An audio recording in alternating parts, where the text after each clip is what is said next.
have him report what he sees. When he sees chariots with teams of horses, riders on donkeys or riders on camels, let him be alert, fully alert." And the lookout shouted, "Day after day, my lord, I stand on the watchtower. Every night I stay at my post. Look, here comes a man in a chariot with a team of horses, and he gives back the answer, 'Babylon has fallen, has fallen. All the images of its gods lie shattered on the ground.' Oh, my people, crushed on the threshing floor, I tell you what I have heard from the Lord Almighty, from the God of Israel." An oracle concerning Duma. Someone calls to me from Seir, "Watchman, what is left of the night? Watchman, what is left of the night?" The watchman replies, "Morning is coming, but also the night. If you would ask, then ask, and come back yet again." An oracle concerning Arabia. "You caravans of Dedanites who camp in the thickets of Arabia, bring water for the thirsty. You who live in Tema, bring food for the fugitives. They flee from the sword, from the drawn sword, from the bent bow, and from the heat of battle. This is what the Lord says to me. Within 1 year, as a servant bound by contract would count it, all the pomp of Kedar will come to an end. The survivors of the bowmen, the warriors of Kedar, will be few. The Lord, the God of Israel, has spoken." Chapter 22. An oracle concerning the Valley of Vision. "What troubles you now, that you have all gone up on the roofs, O town full of commotion, O city of tumult and revelry? Your slain were not killed by the sword, nor did they die in battle. All your leaders have fled together. They have been captured without using the bow. All you who were caught were taken prisoner together, having fled while the enemy was still far away.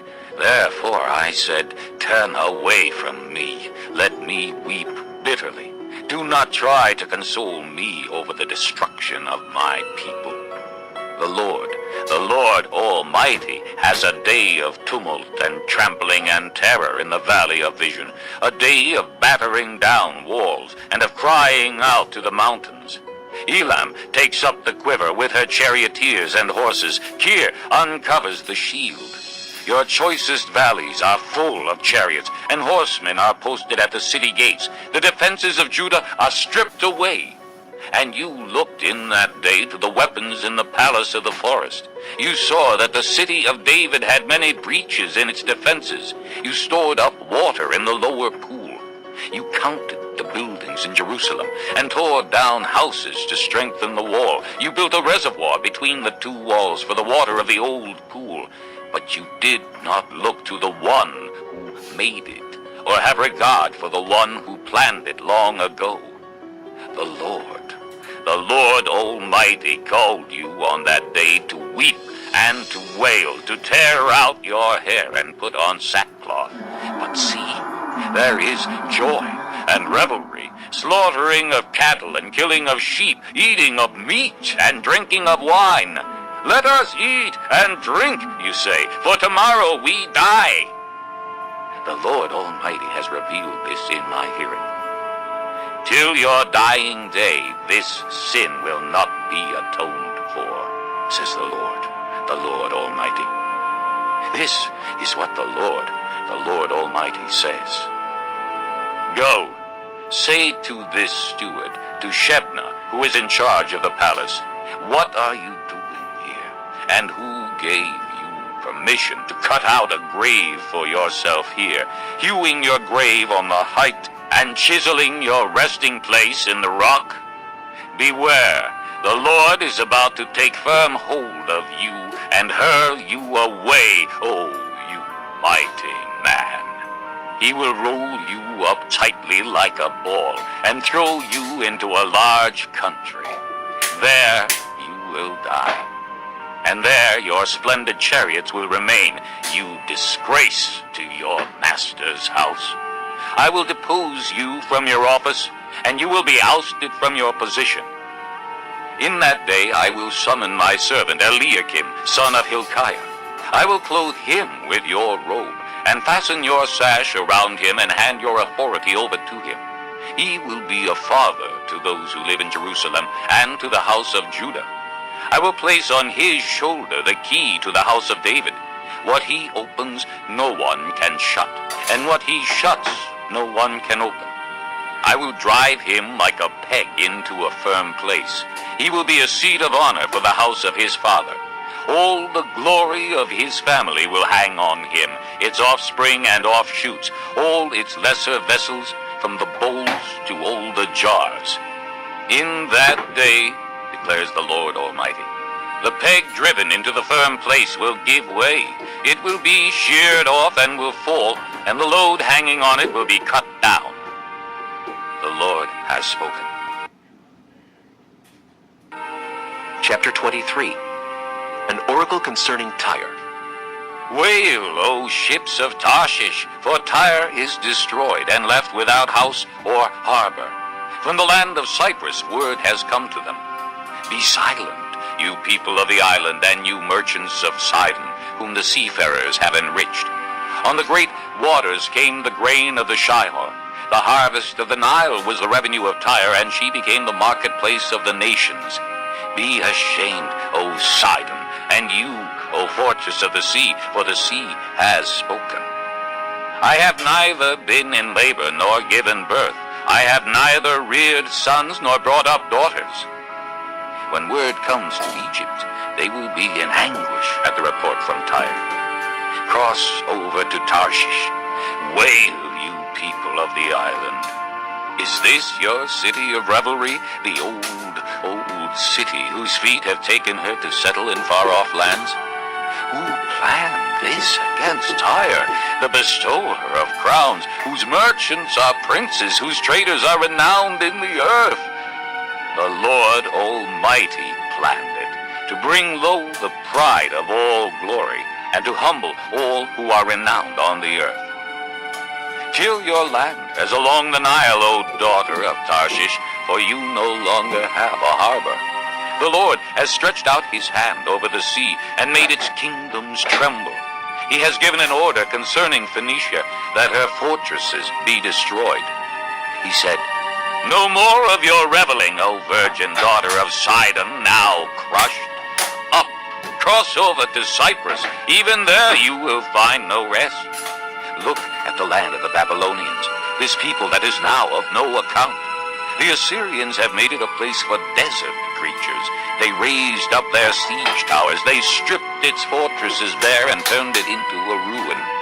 Wail, you ships of Tarshish, your fortress is destroyed. At that time, Tyre will be forgotten for 70 years, the span of a king's life. But at the end of these 70 years, it will happen to Tyre as in the song of the prostitute. Take up a harp, walk through the city, O prostitute forgotten. Play the harp well, sing many a song, so that you will be remembered.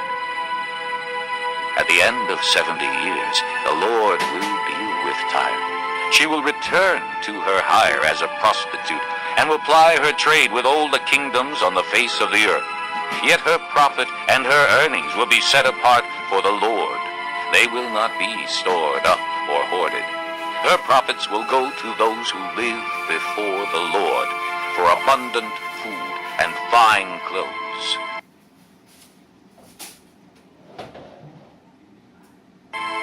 Chapter 24. See, the Lord is going to lay waste the earth and devastate it. He will ruin its face and scatter its inhabitants. It will be the same for priest as for people, for master as for servant, for mistress as for maid, for seller as for buyer, for borrower as for lender, for debtor as for creditor. The earth will be completely laid waste and totally plundered. The Lord has spoken this word.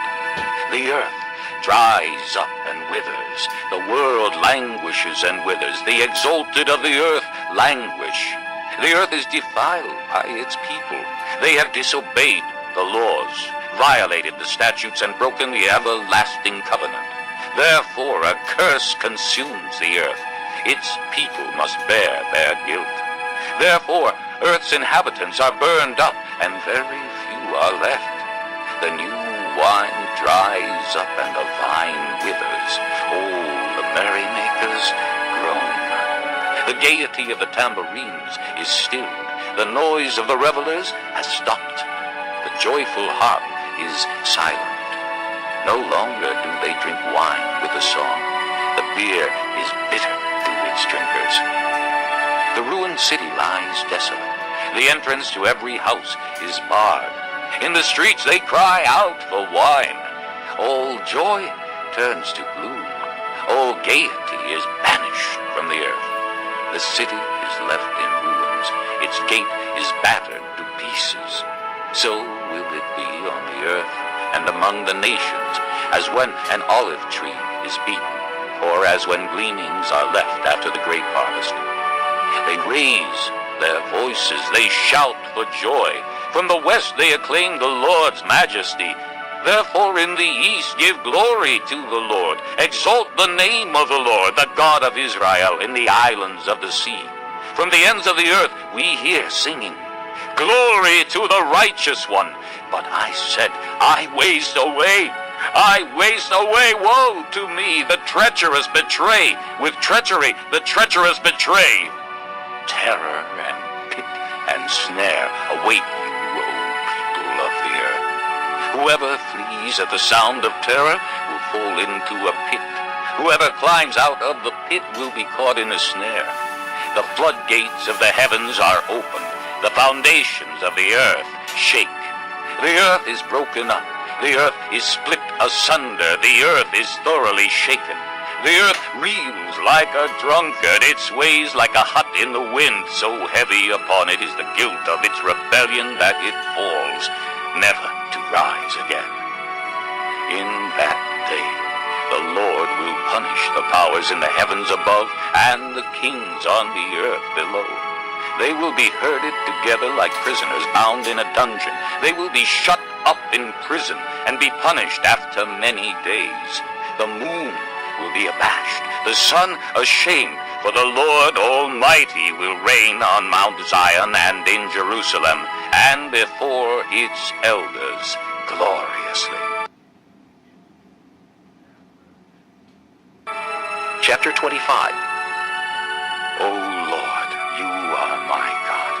I will exalt you and praise your name, for in perfect faithfulness you have done marvelous things, things planned long ago. You have made the city a heap of rubble, the fortified town a ruin, the foreigner's stronghold a city no more. It will never be rebuilt. Therefore strong peoples will honor you.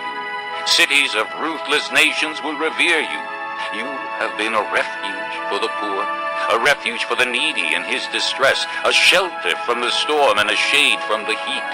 For the breath of the ruthless is like a storm driving against a wall, and like the heat of the desert. You silence the uproar of foreigners as heat is reduced by the shadow